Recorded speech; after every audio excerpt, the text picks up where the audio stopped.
건강한 삶을 위한 부처님의 지혜. 절제, 무집착, 그리고 따뜻한 마음. 건강한 삶을 향한 첫걸음.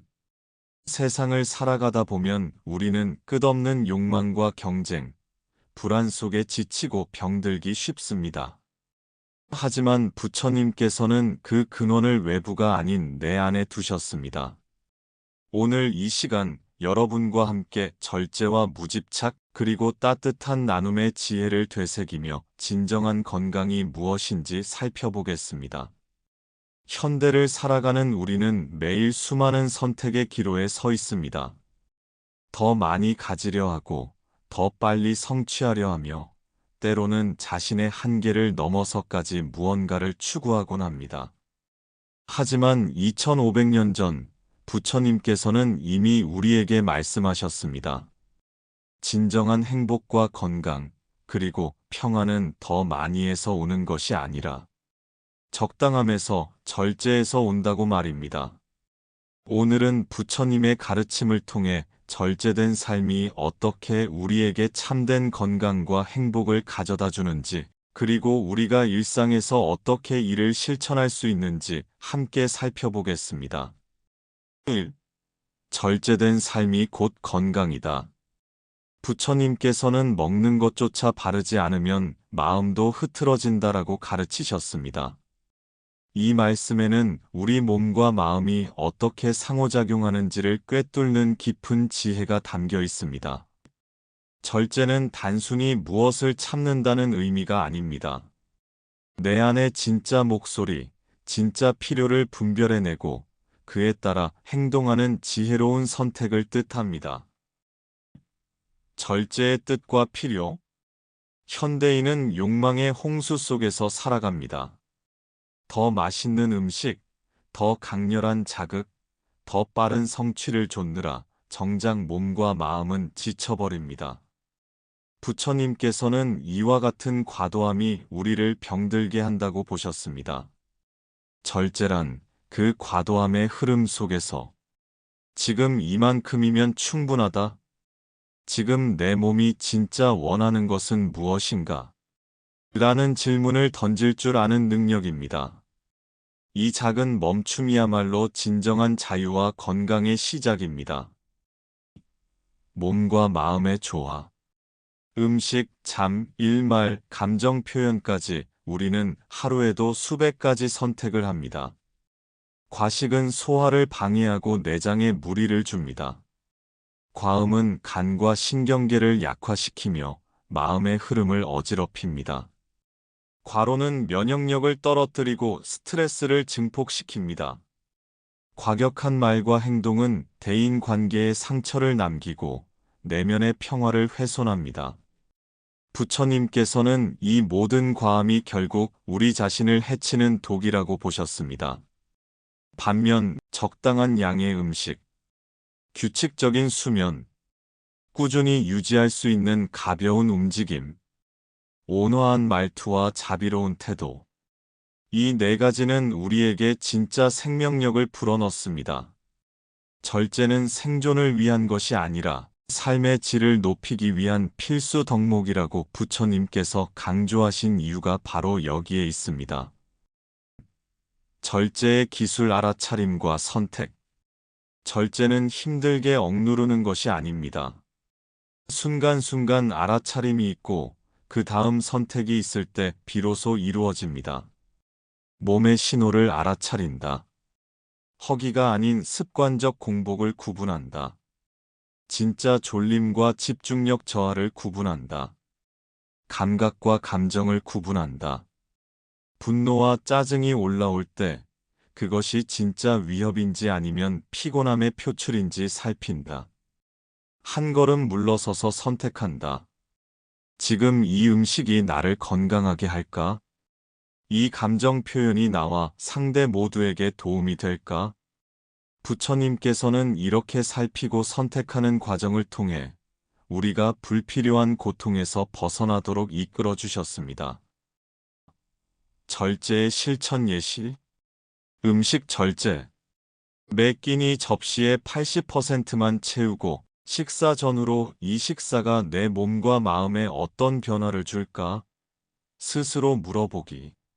수면 절제, 취침 1시간 전 전자기기를 멀리하고 가벼운 스트레칭이나 호흡 명상으로 마음을 가라앉히기. 움직임 절제. 하루 10분씩 산책하거나 자리에서 일어나 목허리 스트레칭을 하며 몸의 긴장을 풀어주기. 말과 행동 절제. 화가 올라올 때 5초 멈춤 호흡을 통해 진정한 동기를 살핀 뒤 부드러운 말투로 내면의 생각을 정리해 전하기. 절제가 선사하는 평화. 이처럼 절제는 우리에게 과도함의 고통 대신 적절함의 평화를 선물합니다. 소화가 잘 되어 활력이 넘치고 마음의 여유가 생겨 대인관계가 부드러워지며 작은 일에도 감사할 줄 아는 마음이 자라납니다. 부처님께서는 절제된 삶이야말로 진짜 귀한 삶이라고 다시 한번 말씀하셨습니다. 이제 여러분도 매일의 일상 속에서 이 선택이 나를 더 건강하게 하는가? 라는 질문을 던져보십시오.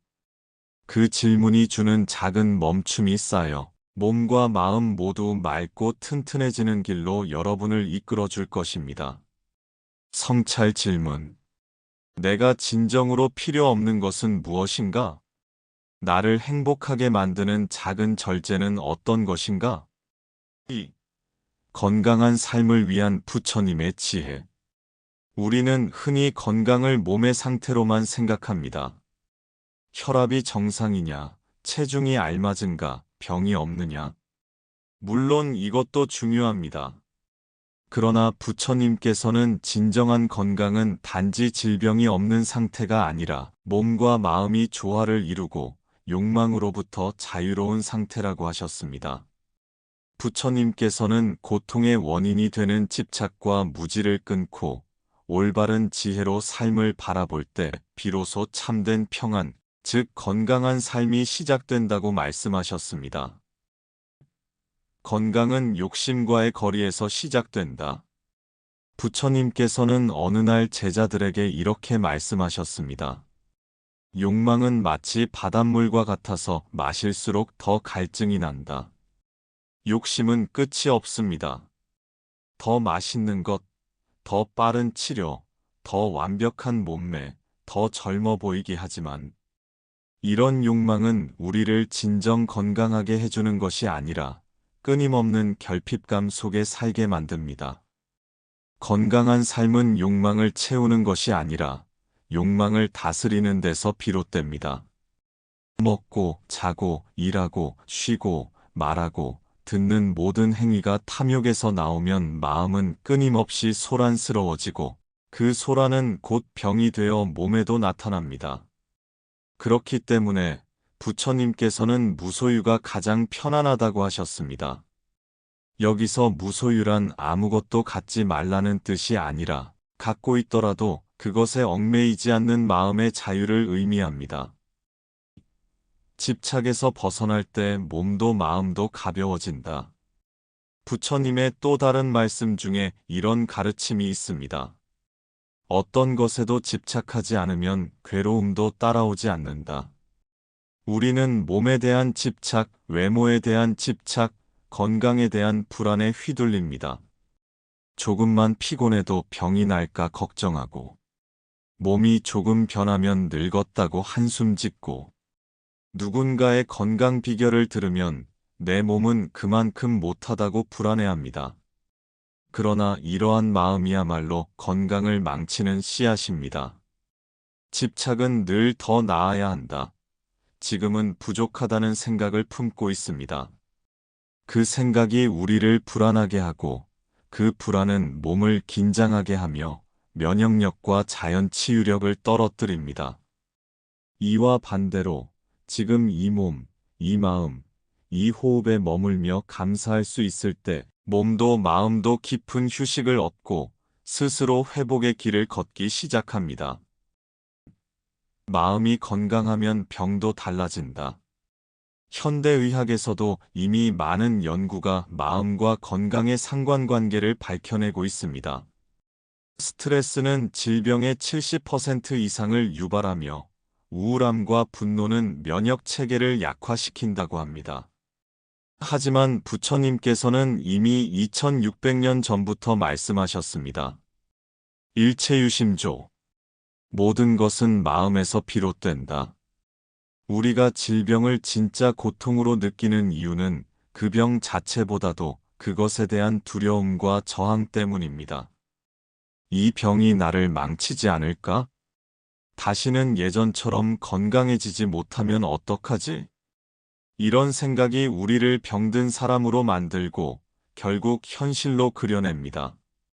반대로 마음이 평온하고 병마저도 하나의 과정으로 받아들일 수 있다면 그 마음의 편안함이 몸에도 긍정적인 영향을 끼치게 됩니다. 부처님께서는 말씀하셨습니다. 아픈 것을 고칠 수는 없더라도 그 아픔에 매이지 않을 수 있다. 고통은 피할 수 없어도 괴로움은 선택할 수 있는 것이라는 부처님의 이 가르침은 병든 사람의 마음에 큰 위로가 됩니다. 스스로를 돌보는 삼자애와 연민. 건강한 삶이란 단지 병이 없다는 것이 아니라 스스로를 아끼고 사랑하며 돌볼 줄 아는 마음가짐에서 비롯됩니다. 부처님께서는 자애와 연민의 수행을 통해 건강한 몸과 밝은 마음을 기르라고 하셨습니다. 온 우주를 향한 사랑을 품기 전에 먼저 자기 자신에게 자애를 베풀라. 자신을 돌보지 않으면서 남을 위한다고 할 수 없고 자신을 괴롭히는 마음을 지닌 채로는 세상과 평화로울 수 없습니다. 식사할 때 감사의 마음으로 천천히 음미하며 먹고 피곤할 때는 자신에게 수고했다고 말해주며 무리하지 않고 적절히 쉬어가며 아프면 그래, 나를 돌볼 시간이구나라고 말해주는 것. 이러한 자애의 태도가 바로 건강의 씨앗이 됩니다. 부처님의 건강 수행법 몸, 말, 마음의 균형. 부처님께서 제자들에게 권하신 수행법은 단순했습니다. 몸을 청결히 하고 과도하게 쓰지 말 것. 말을 절제하여 남을 해치지 말 것. 마음을 살펴 탐욕과 성냄, 어리석음을 비울 것. 이 세 가지가 균형을 이루면 자연스럽게 삶이 맑아지고 병도 줄어들며 생명력이 깨어납니다. 몸은 병들어도 마음이 청정하면 삶은 여전히 빛난다. 우리가 할 일은 늘 외부를 고치는 것이 아닙니다. 내 안에서 일어나는 불균형을 들여다보고 거기서부터 고요하게 시작하는 것, 이것이 바로 건강한 삶을 여는 열쇠입니다. 부처님의 마무리 가르침 머리로 깨닫고 가슴으로 살아내라. 이제 여러분에게 묻습니다. 여러분은 지금 어떤 마음으로 자신의 건강을 바라보고 있나요? 조급함과 두려움인가요?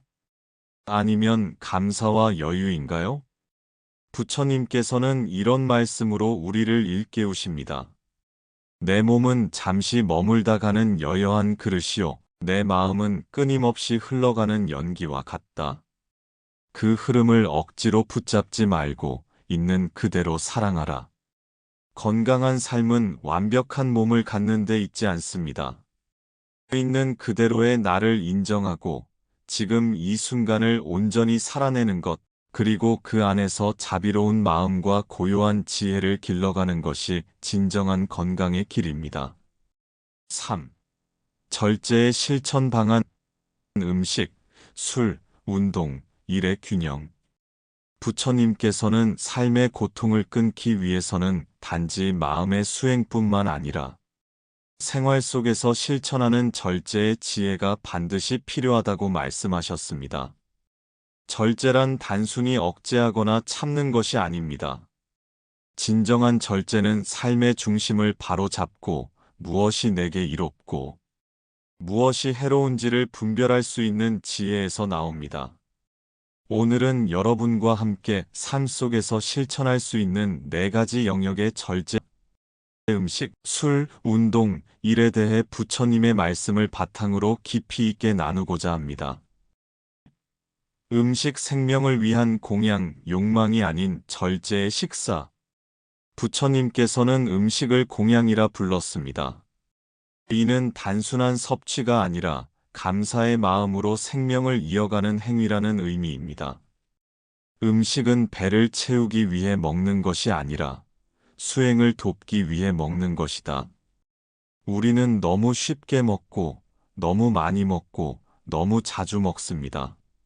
식탁 위의 음식이 단순한 기호나 즐거움이 되어버린 지금, 그로 인한 고혈압, 당뇨, 비만, 위장 질환은 날로 늘어나고 있습니다.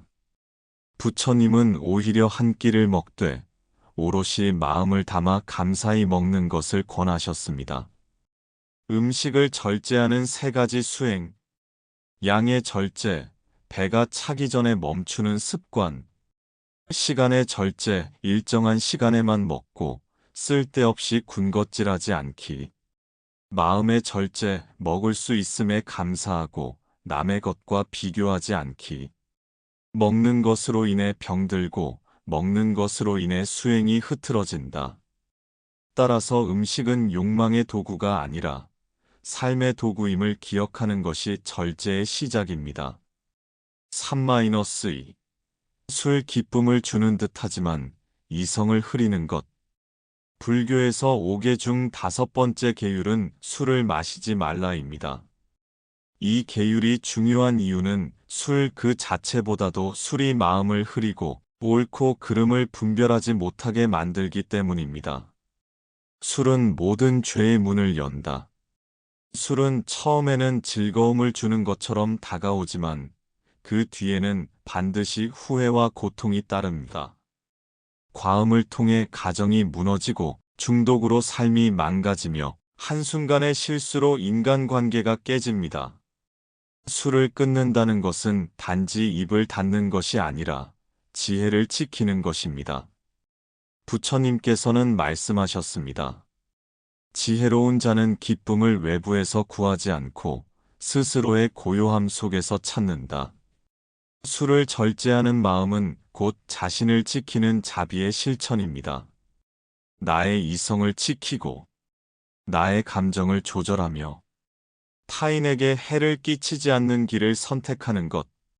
그것이 바로 불살생의 연장선이자 건강한 삶의 지름길입니다. 운동 몸을 아끼는 것이 수행이다. 부처님께서는 자신의 몸을 함부로 대하지 않으셨습니다. 오히려 걷기, 좌선, 절 등의 자연스러운 움직임 속에서 수행의 길을 걸으셨습니다. 오늘날 우리는 몸을 너무 몰아붙이거나 반대로 방치합니다. 건강을 위해 무리한 운동을 하거나 귀찮다는 이유로 아예 움직이지 않기도 합니다. 몸은 수행의 배이며 배가 깨지면 건너갈 수 없다. 몸은 우리의 집이자 도구입니다. 이 몸을 건강하게 유지하는 것이 곧 수행의 첫걸음이며 그를 위해 필요한 것이 바로 꾸준하고 지속 가능한 운동입니다. 부처님식 운동 수행, 걸음 수행 경행 매일 천천히 걷되 호흡과 마음을 같이 하는 명상 걷기. 절 수행 108배는 온몸의 순환을 돕고 동시에 몸과 마음을 일치시킴. 자연과 함께하는 움직임 무리한 헬스보다 바람과 햇살 속에서 걷는 것이 더 건강함. 건강한 몸을 위한 운동은 성취가 아니라 존중이어야 합니다. 몸을 꾸미기 위해 하는 운동이 아니라 감사함으로 돌보는 운동이어야 진짜 건강을 지킬 수 있습니다. 노동과 일, 의미와 균형이 삶을 맑게 한다. 부처님께서는 일을 귀하게 여기셨습니다. 단, 그 일이 삶을 망가뜨리게 해서는 안 된다고 하셨습니다. 의미 없는 노동은 육체를 피폐하게 하고 집착하는 노동은 마음을 병들게 한다. 우리는 일에 너무 몰두해 삶을 잃거나 반대로 너무 회피해 삶의 활력을 잃기도 합니다. 건강한 일의 기준은 의미, 균형, 기쁨입니다. 부처님의 노동에 대한 지혜. 의미 있는 일을 하라 돈을 위해서만이 아니라 타인을 돕고 나를 성장시키는 일, 나에게 맞는 일을 하라 과로하지 않고 내 체력과 상황에 맞는 일을 선택. 쉼을 삶의 일부로 받아들여라. 쉴 줄 모르는 사람은 일도 깊이 있게 할 수 없다. 부처님께서는 말씀하셨습니다. 스스로를 아끼며 일하고 탐욕 없이 베풀 수 있다면 그것이 최고의 일이다. 일은 괴로움이 아니라 수행의 장이 될 수 있습니다. 나의 에너지와 마음을 잘 조절하여 지치지 않게 일할 수 있다면 그 일이 곧 건강의 원천이 됩니다. 절제는 나를 아끼는 사랑이다. 이제 우리는 알게 됩니다. 절제란 단순히 하지 말라는 억제의 말씀이 아니라 이것이 너를 더 고요하게 하고 더 행복하게 한다는 자비의 권유였다는 것을 말입니다. 음식에서의 절제는 생명을 위한 존중, 술에서의 절제는 이성을 위한 자비, 운동에서의 절제는 몸을 위한 감사, 일에서의 절제는 삶을 위한 균형. 절제는 고통을 줄이는 지혜이자 삶을 빛나게 하는 공덕이며 나를 사랑하는 깊은 실천입니다. 부처님의 말씀으로 마무리하며 한 방울씩 떨어진 물이 항아리를 채우듯 작은 절제도 쌓이면 지혜가 된다. 먹고 마시는 것을 절제하며 말과 행동을 바로 세우며 마음을 다스리는 이가 바로 건강한 사람이다. 건강은 거창한 결심에서 시작되는 것이 아닙니다. 한 끼 식사의 절제, 한 잔 술의 유혹을 이기는 마음, 10분의 걷기, 일과 쉼의 조화. 이 소소한 실천에서 건강은 꽃을 피웁니다. 부디 여러분의 하루하루가 절제와 자비로 채워지길, 그리고 그 속에서 몸과 마음이 고요하고 밝아지기를 진심으로 기원합니다. 4. 화와 분노를 다스려야 한다. 마음을 태우는 불길, 지혜로 끄다. 누구나 마음속에 불꽃 하나쯤은 품고 살아갑니다. 누군가의 말 한마디, 일이 원하는 대로 되지 않을 때, 오랜 억울함이 쌓였을 때 우리는 화를 내고 분노를 터뜨립니다. 하지만 부처님께서는 일찍이 말씀하셨습니다. 화는 자신을 태우는 불이며 분노는 자기 손에 쥔 뜨거운 석탄이다. 그 석탄으로 남을 치기 전에 먼저 나의 손이 불타게 된다. 우리는 누구보다 자기 자신을 아껴야 합니다. 그런데도 화는 너무도 쉽게 자신을 해칩니다. 몸을 상하게 하고 관계를 망치며 결국은 삶의 평화를 흔들어 놓습니다.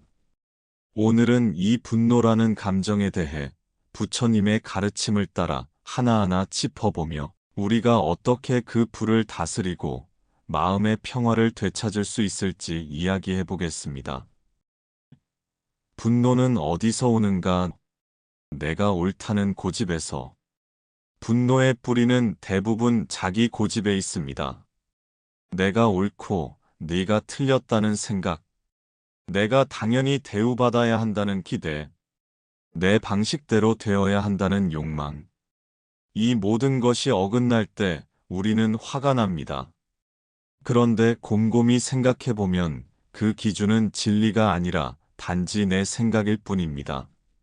세상은 너를 중심으로 돌아가지 않는다. 모든 존재는 자기 인연을 따라 피고 지는 것이다. 누군가 나를 무시했을 때, 내가 한 말을 안 들어줄 때, 그것이 꼭 상대가 나쁘기 때문일까요? 아니면 내가 너무 예민하게 내 틀 안에서만 세상을 보았기 때문일까요?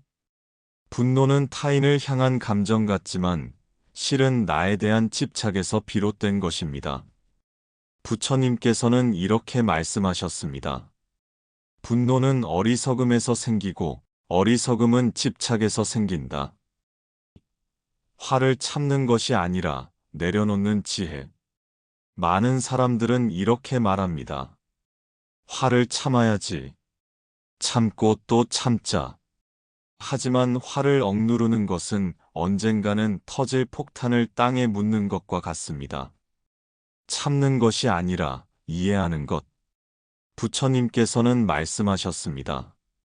무지는 무지할 수밖에 없고 성냄은 성낼 수밖에 없으며 어리석음은 어리석을 수밖에 없다. 이 말은 상대를 인정하고 마음에서부터 이해하라는 뜻입니다. 모든 것은 그 사람의 업과 인연, 그리고 아픔에서 비롯된 결과입니다. 그를 탓하기 전에 이렇게 물어봅시다.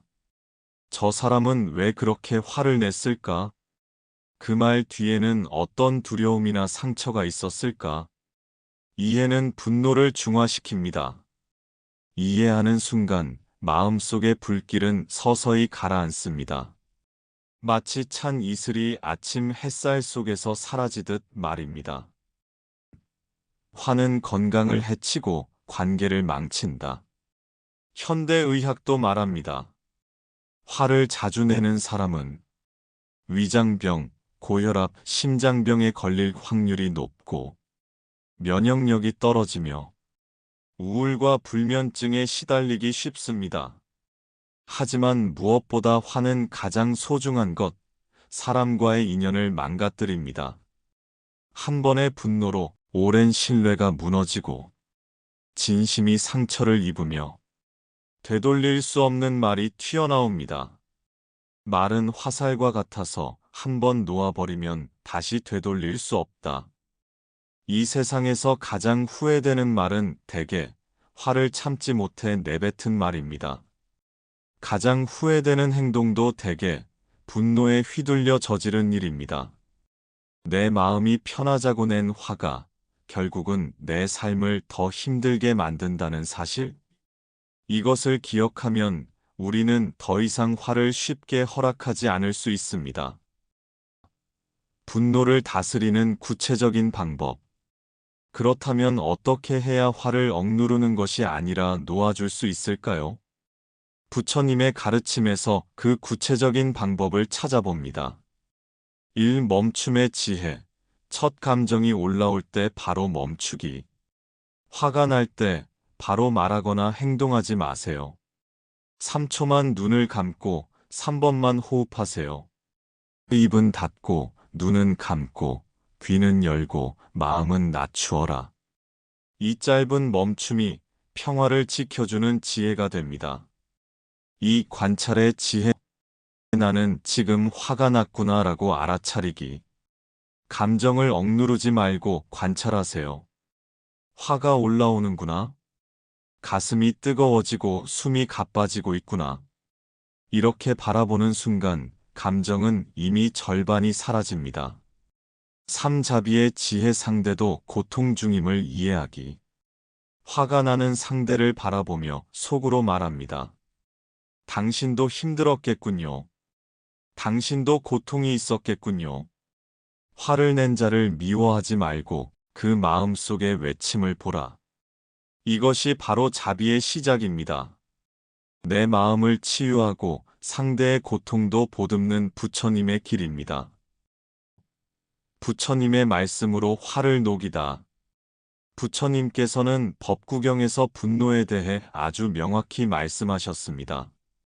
분노를 이기는 자가 진정한 용사이다. 다른 이의 실수를 참아주는 자가 진정한 강자이다. 또한 말씀하셨습니다. 성내지 않는 마음이야말로 최고의 무기이다.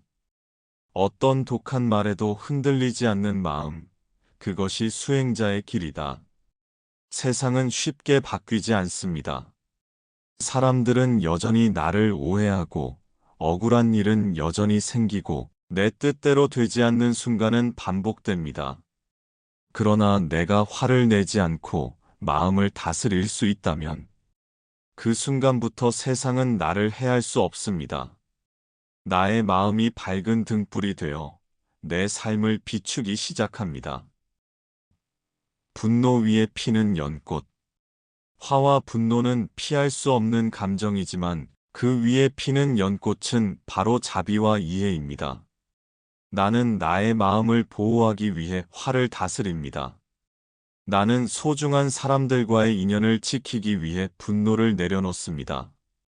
나는 내 삶을 더 고요하고 맑게 만들기 위해 오늘도 호흡합니다. 부처님의 말씀으로 마무리하며 이 시간을 당신의 가슴에 남기고자 합니다. 화를 내지 말라. 분노는 자신을 찌르는 칼이요, 마음을 흐리는 진흙이다. 연꽃은 진흙 속에서 피지만 그 향기는 천상에 닿는다. 너의 마음도 그러하라. 분노 속에서도 자비를 피워내라. 이제 조용히 눈을 감고 오늘 당신 마음속에 남은 불꽃 하나를 바라보세요. 그것을 천천히 내려놓을 수 있다면 당신은 이미 부처님의 길 위에 서 있는 것입니다. 행복은 마음에서 온다.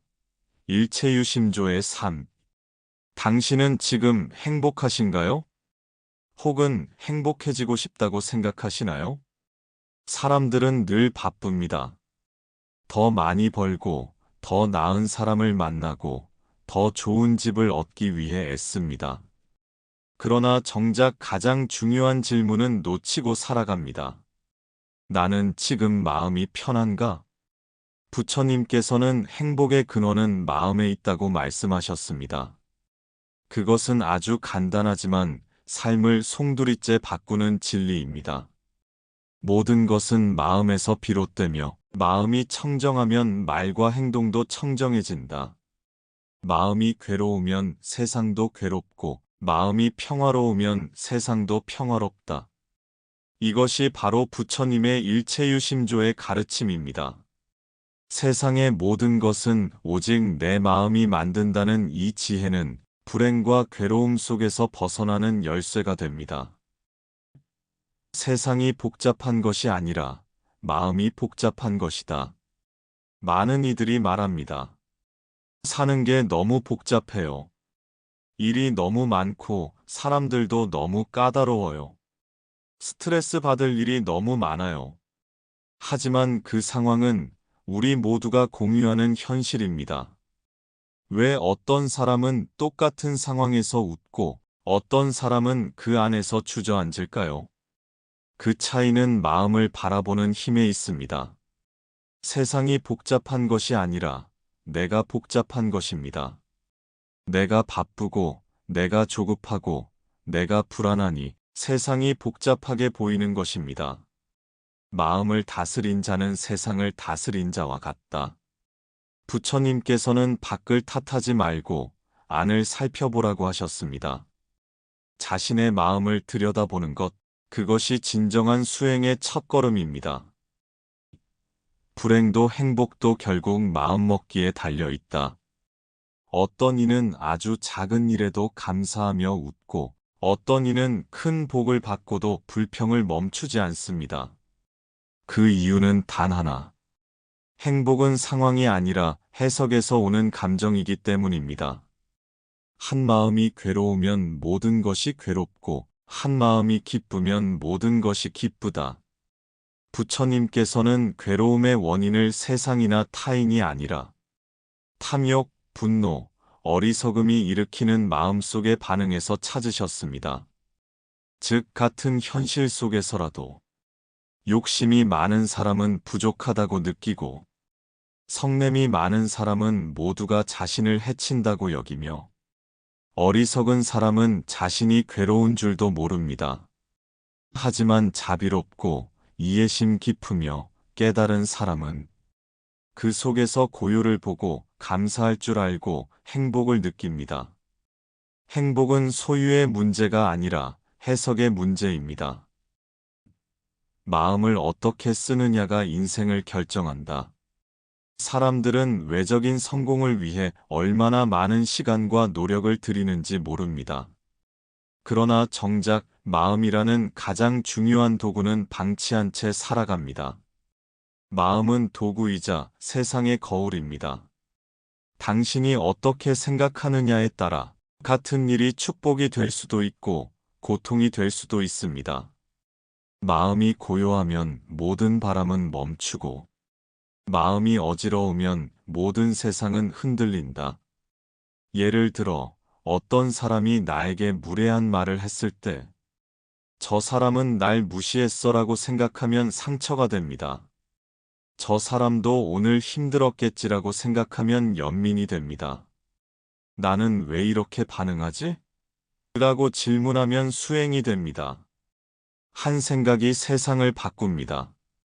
한 해석이 나를 바꿉니다. 부처님은 말씀하셨습니다. 마음을 올바르게 쓴 자는 악한 세상에서도 선을 보며 마음을 흐트러뜨린 자는 선한 세상에서도 악을 본다. 마음을 다스리는 구체적인 실천. 우리는 늘 행복하고 싶다고 말하지만 정작 마음을 행복하게 관리하는 법은 배우지 않습니다. 지금부터 마음을 위한 작은 습관들을 들여보세요. 1. 감사의 눈으로 세상 보기. 매일 아침, 오늘 나에게 주어진 것들을 떠올려 보세요. 숨을 쉬고, 걸을 수 있고, 말할 수 있다는 것만으로도 이미 당신은 수많은 축복을 누리고 있습니다. 이 판단하지 말고 바라보기. 좋다, 싫다, 옳다, 틀렸다. 이런 판단은 마음을 피곤하게 만듭니다.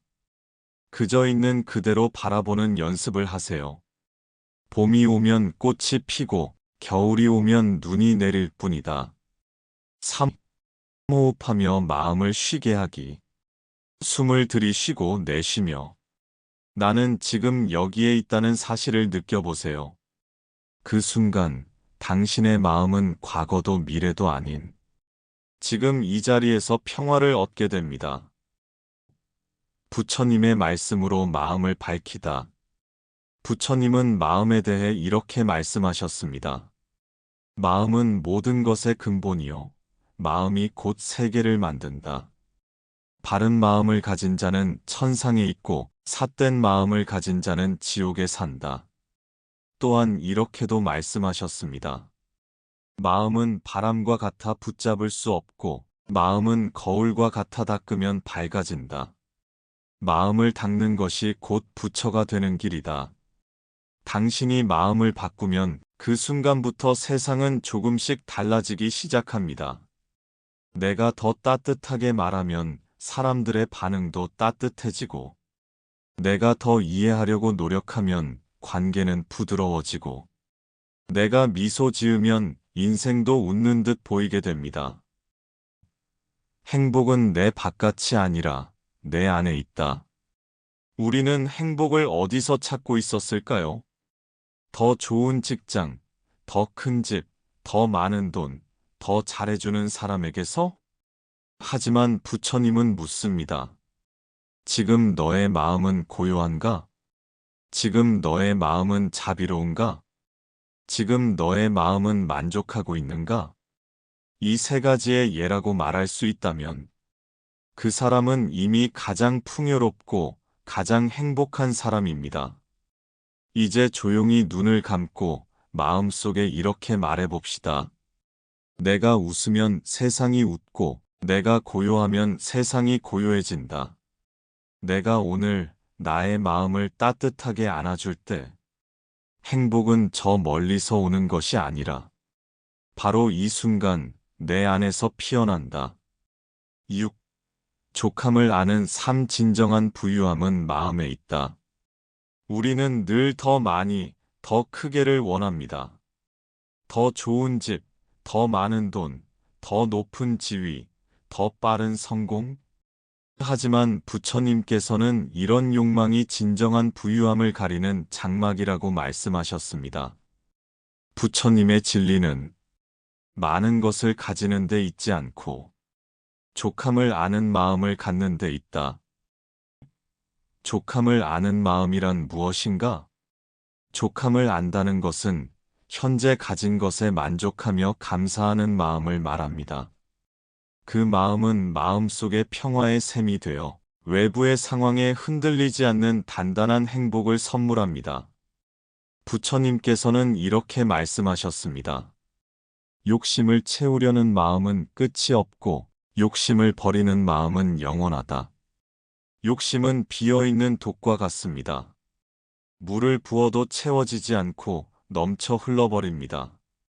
그 반면 족함을 아는 사람은 그릇이 가득 차 있어 넘치지 않고 그 안에서 행복과 평화를 느낍니다. 욕심과 불만족은 고통의 뿌리. 우리 삶의 많은 고통은 더 가지려는 욕심에서 비롯됩니다. 왜 나는 이것밖에 없을까? 왜 저 사람은 더 나은 삶을 사는데 나는 못할까? 이런 비교와 갈망은 마음을 불안하게 만들고 결국 몸과 마음의 건강도 해치게 됩니다. 부처님은 욕망을 마음의 불이라고 비유하셨습니다. 그 불꽃은 쉽게 꺼지지 않고 스스로를 태우며 주변까지 불태우는 무서운 힘을 가졌습니다. 욕망을 끊는 자는 바다를 건너듯 고통에서 벗어나고 욕망에 사로잡힌 자는 물에 빠진 자와 같다. 우리 모두 욕망과 불만족의 바다에 빠지지 않고 평온한 강가에 머물고 싶습니다. 그 길이 바로 족함을 아는 삶입니다.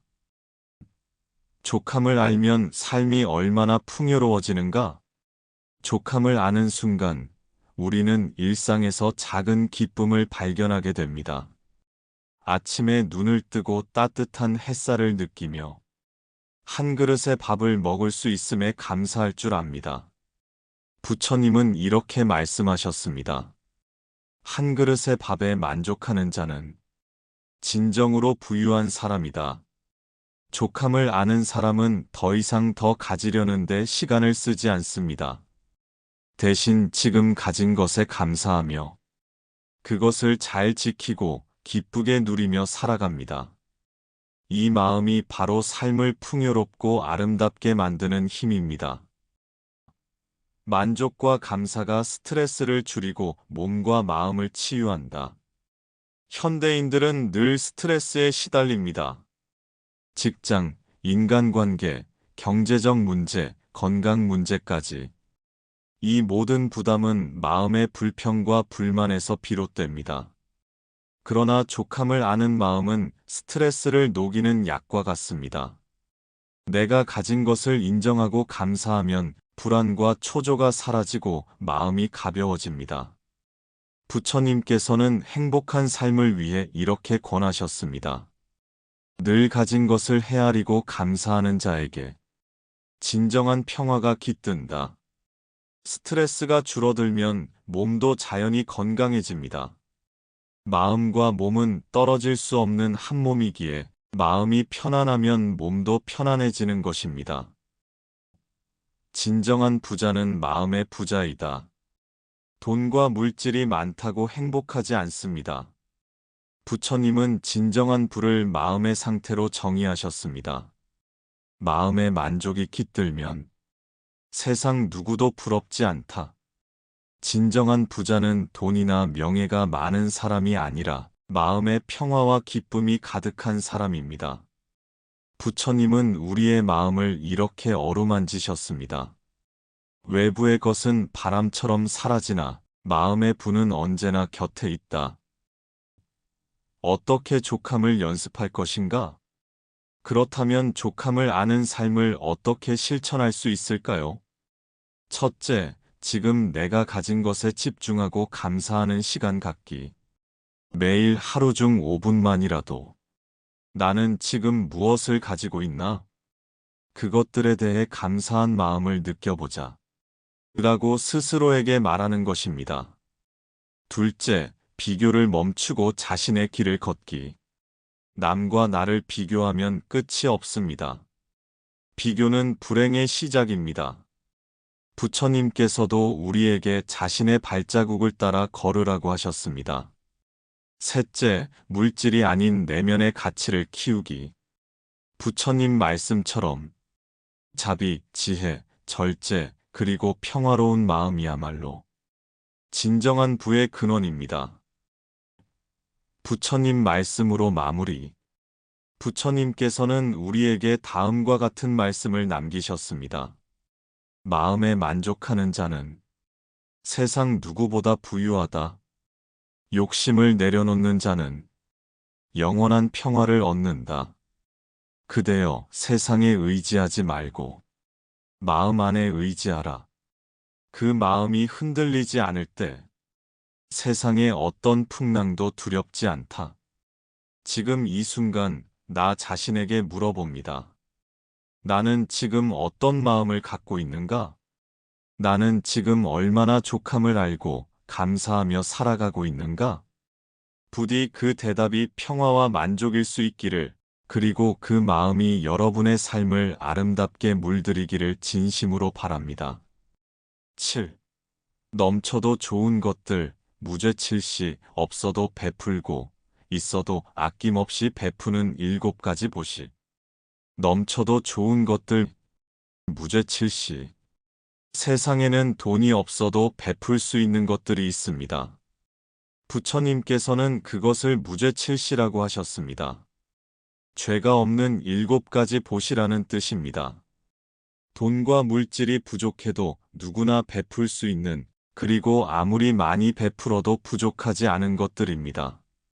이것들이 모여 세상을 따뜻하게 하고 우리 마음을 부자로 만듭니다. 무죄칠시란 무엇인가? 부처님은 재물 보시보다 더 귀한 보시가 있다고 가르치셨습니다. 돈을 주고받는 것은 때때로 부담이 될 수 있지만 아래 7가지 보시는 누구나 쉽게 할 수 있고 무한히 베풀어도 해가 되지 않는 보시입니다. 그 7가지는 바로 밝은 얼굴, 따뜻한 말, 자비로운 마음, 부드러운 눈빛, 몸으로 돕는 행동, 자리를 양보하는 배려, 잠자리나 쉼터를 제공하는 마음입니다. 밝은 얼굴 미소와 친절은 가장 값진 보시. 부처님께서는 미소는 모든 중생에게 닿는 빛나는 보시라고 하셨습니다. 밝고 따뜻한 얼굴, 친절한 눈빛은 말없이도 마음을 치유합니다. 어떤 말보다 더 큰 힘을 지니고 있습니다. 우리가 하루에도 수없이 만나는 사람들에게 밝은 얼굴로 인사를 건넬 때 그 순간 작은 기적이 일어납니다. 웃음은 마음의 문을 열고 마음은 서로 이어져 따뜻한 세상을 만듭니다. 따뜻한 말 한마디에 마음이 움직인다. 말은 칼이 될 수도 꽃이 될 수도 있습니다. 부처님은 진실되고 따뜻한 말을 베풀라고 가르치셨습니다. 진실된 말은 사람을 살리고 악한 말은 사람을 죽인다. 따뜻한 말은 상처받은 마음을 어루만지고 불안을 안정시키며 용기와 희망을 심어줍니다. 우리의 말 한마디가 누군가의 삶을 바꿀 수도 있습니다. 그러므로 늘 부드럽고 진심 어린 말을 선택해야 합니다. 자비로운 마음, 무한한 베풀매 근원. 자비는 부처님의 가르침의 핵심입니다. 자비란 타인의 고통을 나의 고통처럼 여기고 그 고통을 덜어주려는 마음입니다. 그 마음이 깊어질수록 우리는 진정한 자유와 평화를 경험합니다. 자비로운 마음은 거저 주는 것이 아니라 내 마음의 가치를 가장 귀하게 키우는 일입니다. 부드러운 눈빛, 무언의 위로와 격려. 말보다 더 큰 힘을 가진 것이 눈빛입니다. 부드럽고 따뜻한 눈빛은 말없이도 마음을 다독입니다. 부처님은 눈빛으로도 보시하라고 하셨습니다. 상처받고 지친 이들에게 진심 어린 눈빛을 보내는 것, 그것만으로도 큰 위로와 힘이 됩니다. 몸으로 돕는 행동, 직접적인 사랑의 표현. 부처님께서는 몸으로 행하는 보시를 중요하게 여기셨습니다. 어려운 이들을 위해 직접 손을 내밀고 몸을 움직여 도울 때 그것은 마음을 가장 진실하게 표현하는 길입니다. 작은 일이라도 누군가를 위해 움직이는 순간 우리 마음은 더욱 깊은 사랑으로 채워집니다. 자리를 양보하는 배려, 나눔의 실천. 공간이나 자리를 양보하는 것도 큰 보시입니다. 버스, 식당, 공공장소에서의 작은 배려가 타인의 마음에 큰 평화를 심어줍니다. 부처님께서는 이런 작은 행동 하나하나가 세상을 밝히는 등불과 같다고 하셨습니다. 잠자리나 쉼터를 제공하는 마음 안식과 평화의 보시. 잠자리나 쉼터를 제공하는 것은 몸과 마음 모두의 안식을 위한 보시입니다. 현대 사회에서 휴식과 쉼이 얼마나 중요한지 부처님께서도 일찍이 가르쳐 주셨습니다. 우리가 주변에 지친 이들에게 잠시 쉬어갈 수 있는 공간과 마음을 내어줄 때 그것은 가장 소중한 사랑의 실천입니다. 무죄칠시가 우리 삶에 주는 의미. 이 7가지 보시는 돈 없이도 누구나 할 수 있습니다. 그리고 넘쳐도 모자라지 않습니다. 거꾸로 베풀면 베풀수록 우리 마음은 더욱 넉넉해집니다. 부처님께서는 이렇게 말씀하셨습니다. 아낌없이 베푸는 자는 가장 큰 부자가 되나니 그 마음에 욕심과 집착이 없다. 무죄칠시를 실천할 때 우리 삶은 더욱 따뜻하고 풍요로워집니다. 무죄칠시를 실천하는 일상의 길. 오늘 만나는 사람들에게 밝은 얼굴로 인사하기. 따뜻하고 진심 어린 말을 건네기. 자비로운 마음으로 남을 바라보기. 부드럽고 진심 어린 눈빛으로 상대를 대하기. 작은 일이라도 몸으로 도우려는 마음 갖기. 공공장소에서 자리나 공간을 양보하기. 지친 이에게 잠시 쉴 수 있는 마음의 공간 내어주기. 이 작은 실천들이 쌓여 우리 삶과 세상을 변화시킵니다. 부처님 말씀으로 마무리.